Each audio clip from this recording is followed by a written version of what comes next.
From bloated and tired to free and inspired, welcome to Free and Inspired Radio with Philip Watkins, your weekly dose of everything digestion and mental health related. We hope you enjoy this episode.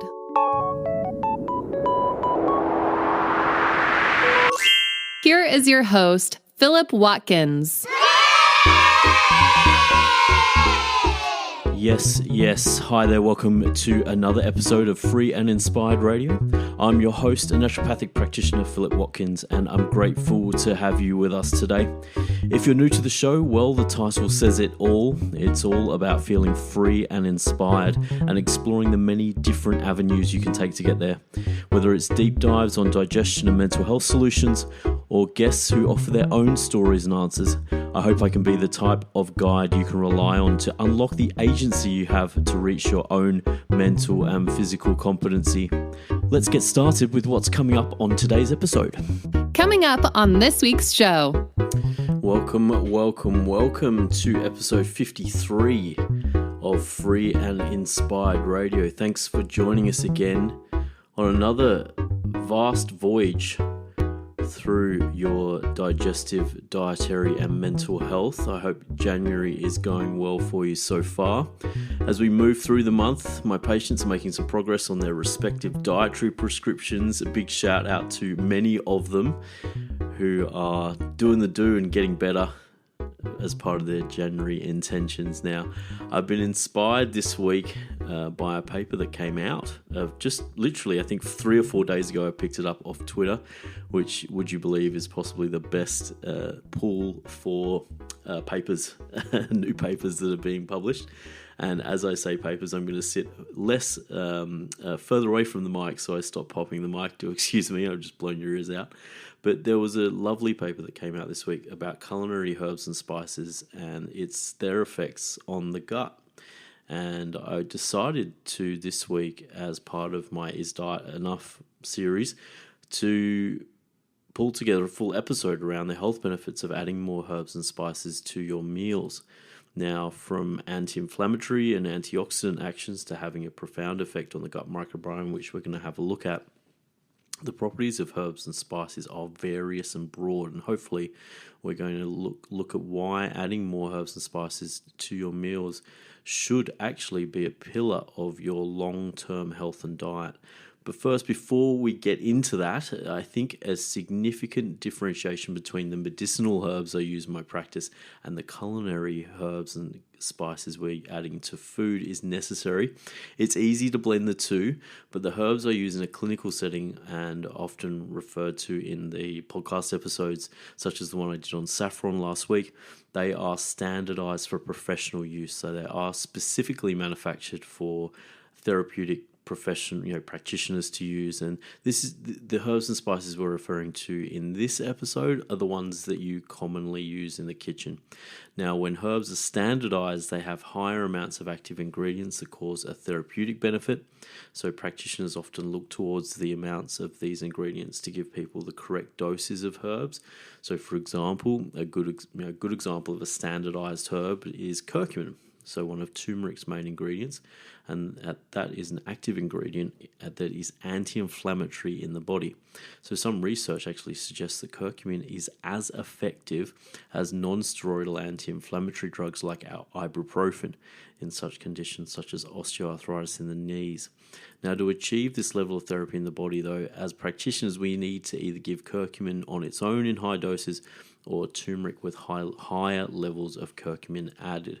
So I'm sorry to say that you can't simply add turmeric to your smoothie to get the same results as ibuprofen in osteoarthritis yet. And that's why I wanted to make this differentiation between the herbs and spices that are in your kitchen and the herbs and spices that I might refer to in some of the studies and the journals and all the cool stuff that we talk about in other episodes of Free and Inspired Radio. But, however, the difference between the effects of the professional clinical herbs I use and the culinary herbs and spices that we're going to be referring to doesn't mean there aren't massive benefits, and hopefully we're going to really see that.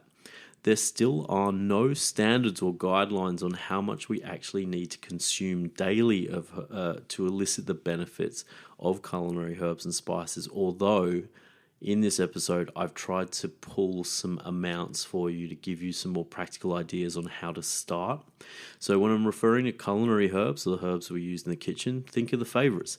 We're thinking parsley, rosemary, cinnamon, sage, thyme, however you want to pronounce it, fennel, ginger, and two of my favorites, oregano and paprika. So primarily Western countries such as the USA, UK, and Australia recommend using herbs and spices to flavor food to reduce salt intake. Herbs and spices could also help reduce sugar intake too. Now, an interesting study conducted in 2018 investigated whether or not adding culinary herbs and spices to foods lower in sugar would preserve the hedonic liking, or more simply put, the pleasure of eating. As a side note, I remember when I was reading the abstract of the study and I kind of read through the paper, they referred to hedonic liking very often. And it occurred to me that I've never met anyone who's used the term hedonic liking, but it seems that I have now. So lucky me and lucky you, because you now know someone who's also used the term hedonic liking. And the conclusion of this study was actually very pertinent. Adding culinary spices would be a promising strategy to reduce sugar in some foods without using low-calorie sweeteners. So it's possible that, basically, that using herbs and spices and natural seasonings, if you like, would actually help people to tolerate or palate different types of foods that are maybe better for them. So one of the more interesting questions around this is why put together basically a podcast episode dedicated to herbs and spices that are mainly flavor agents. And I genuinely believe that meals with higher levels of herbs and spices make home cooking delicious and sustainable. And I think the study we've just touched on reinforces this. Now, if you can make something more pleasurable, there's a better chance it can become a regular part of your health regime. So one of the prescriptive diets I use in the clinic is a popular 30-day elimination diet called the Whole30, which you may have heard of. I've had numerous success stories using it to help people connect to their food again. And one of the reasons I feel this is the case is the recipes in the official or affiliate recipe books are all loaded with what seems to be a minimum of 4 to 5 herbs and spices per recipe. Now, you might think that's normal for most recipes when creating a flavor profile, but I think there's more to it. A typical piece of feedback from people who have completed the process is that they found the meals they were putting together to be more delicious than those eaten when they weren't on a restrictive diet. Now, this experience is what's called diet satisfaction, and seems like a pretty good goal when piecing together some intentions around your diet. Now, in the back of my mind, I'm always happier because of the increased health benefits of herbs and spices beyond the vitamins and minerals in the meals themselves. So, not only that, if the meals are more delicious, there's a greater chance they'll be recooked and enjoyed beyond the end of the protocol. So it's really, I think, honestly, that we have some pretty, lofty goals for our health nowadays. And I think as a practitioner, to give you an insight into, my side of the chair, when I hear that someone's enjoying the food that they're cooking, whether or not there's a restriction on that diet for health purposes, a prescription diet, or just in general, I often feel that there's a better chance for that person to get better. And I think if you can have an intention perhaps around your diet to have it healthy, which is fair enough, but also have a high level of diet satisfaction, I think you're going to be very, very much on the right track. Now, a few studies have demonstrated that seasoning vegetables with herbs and spices increase the selection and intake of vegetables in university and school cafeterias compared to unseasoned vegetables. So in some cases, people would actually choose larger servings of the seasoned vegetables as well. Now, once again, the first thing that goes through my mind when I hear larger servings of vegetables, more fiber and more vitamins and minerals, and all three are in significant deficit for most. So the more exciting part of these studies and my experience with higher herbs and spices intakes from my prescriptive diets is that these results indirectly occur from adding more flavor to food only. So this is indirect, just by adding more flavor to food and increasing the flavor profile of food, if you like. Definitely vegetables. you're having these huge effects on intake and volume when it comes to fruits and vegetables, but also, in a more micro level, vitamins and minerals and nutrients.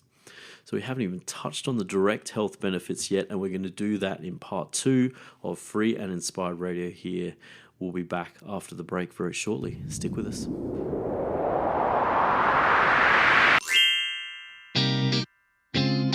Whew, time to take a break. Are you enjoying this episode of Free and Inspired Radio? There's no better time to take back your personal health sovereignty. If you want to connect with more free and inspired episodes, simply subscribe to your favorite podcast platform or visit the website at www.philipwatkins.health for more information. Let's get back to the show.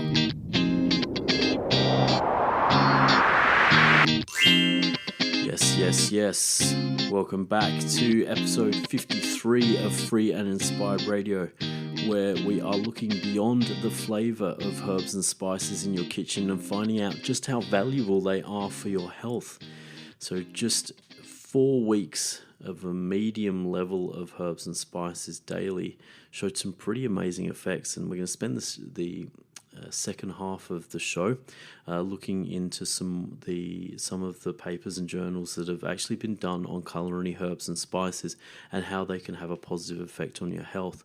And once again, as I mentioned, I've tried to get some practicality out of these papers as well. So we've got some amounts coming up, so how many or how much you should be adding per day, so in teaspoons or grams, and how long the studies have been. So in this particular study, as I said, 4 weeks of a medium level of herbs and spices daily showed an acute anti-inflammatory effect on immune markers for people at risk of cardiovascular disease. How cool is that? Heart disease has been the third leading cause of death in Hong Kong, would you believe? And I think, around the world, it would definitely be in the top 3 for sure. And that's dating back to the 1960s that it's been heart disease has been in the top 3 leading causes of death in Hong Kong.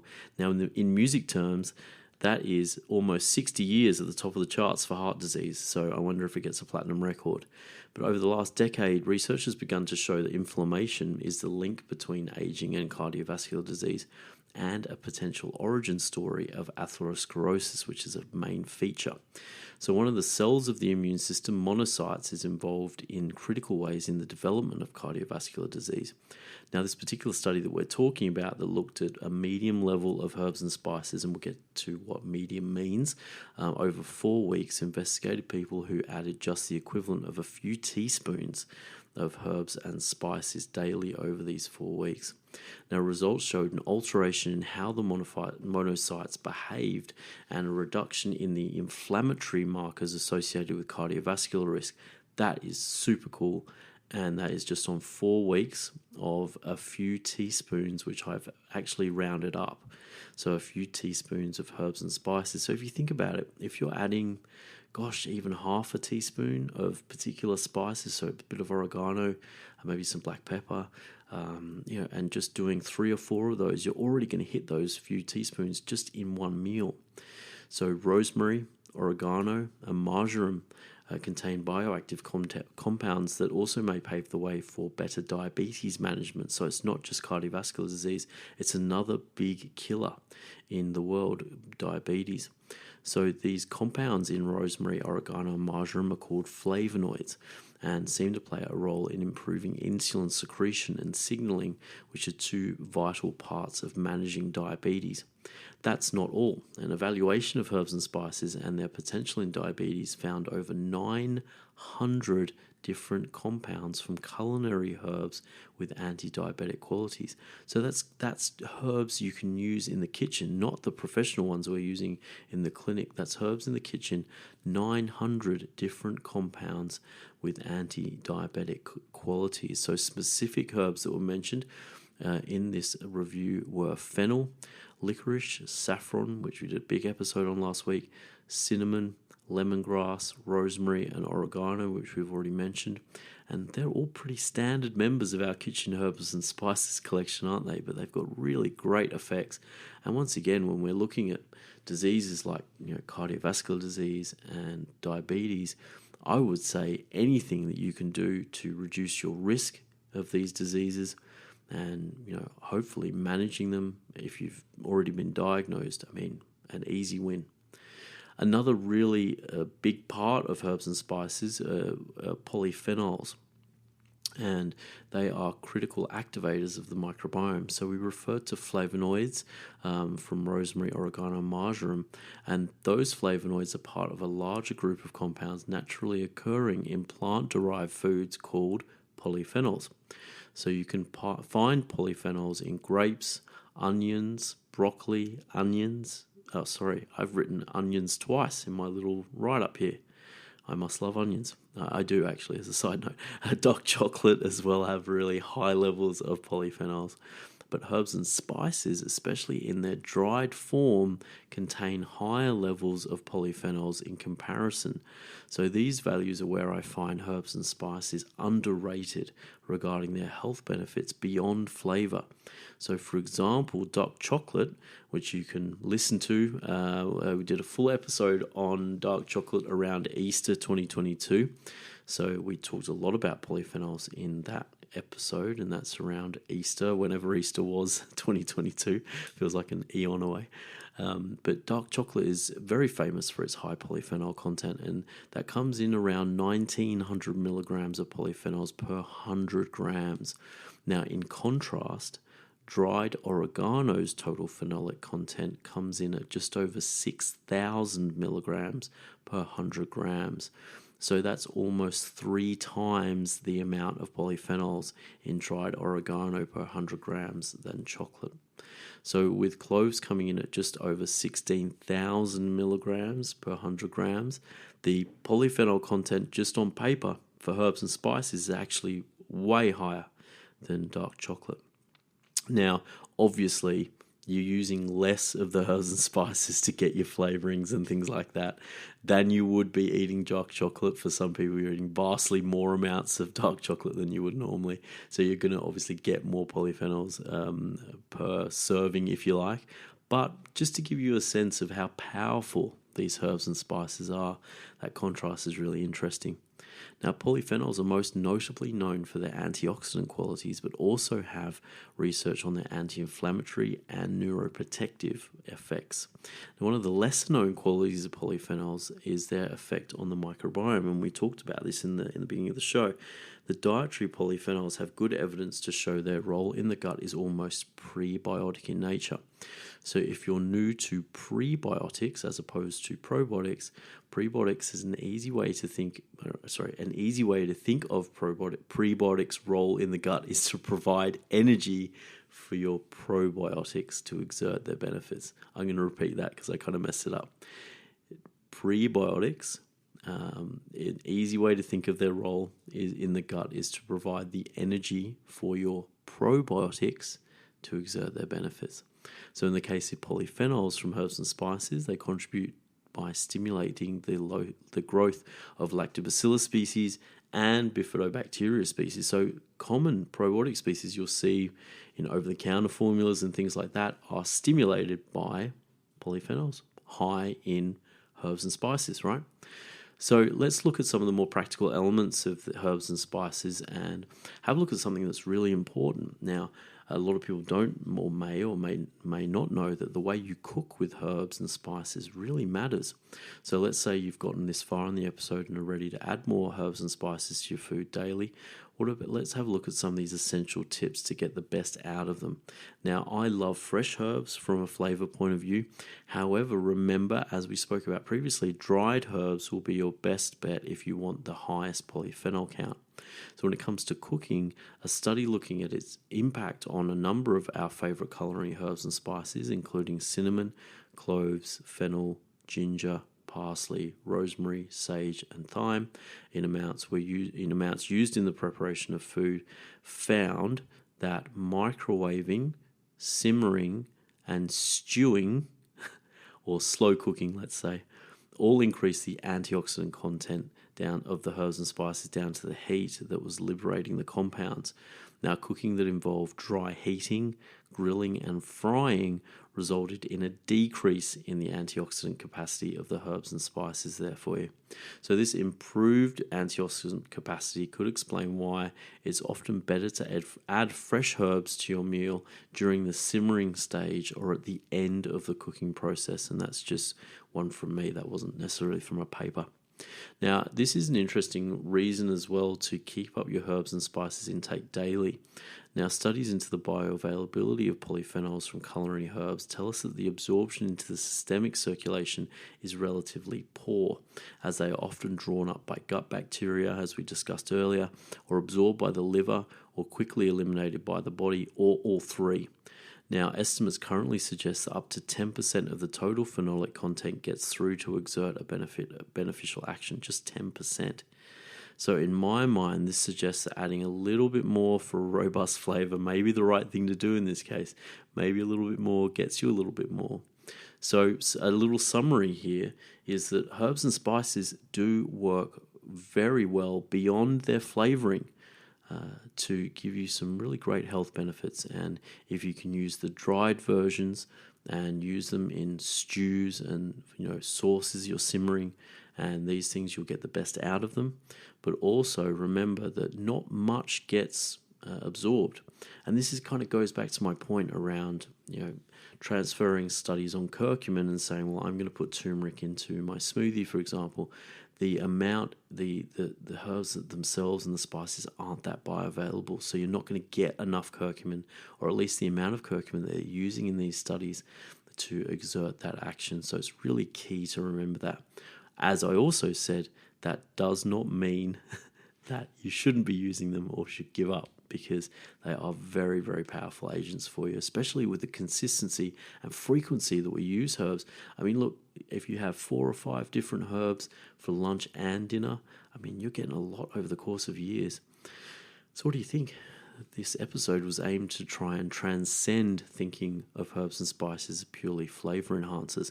I think even in an introductory way, we've seen in this episode that the bioactive ingredients in the herbs and spices should be positioned together, or at least in my opinion, should be positioned together with nutritious foods that we covet for their health-boosting activity. So before we finish this episode of Free and Inspired Radio, if you'd love to hear more from me and get the word on new articles, podcast episodes, and everything going on in the world of philipwatkins.health, jump over to the website there and join the newsletter and join the community. We've got a free ebook on probiotics and the brain waiting for you to say thank you for joining the community. And there'll be more ebooks this year. We've got some really cool stuff coming up.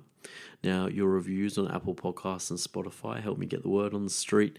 And if you're listening to this on YouTube, please throw the video a like and subscribe to see when each new video or podcast is uploaded. I want to send shout outs, as always, to the show listeners who get this far. This show is about helping you to find the freedom to feel inspired again. I hope this gets you one step closer, and maybe it gets you into the kitchen. It gets you excited about chopping parsley and using oregano. Maybe it's just me. But until next week, where we'll be just aligned with Chinese New Year. Don't forget to take care of yourself and those around you. And we'll be back with more Free and Inspired Radio just before you know it. Bye.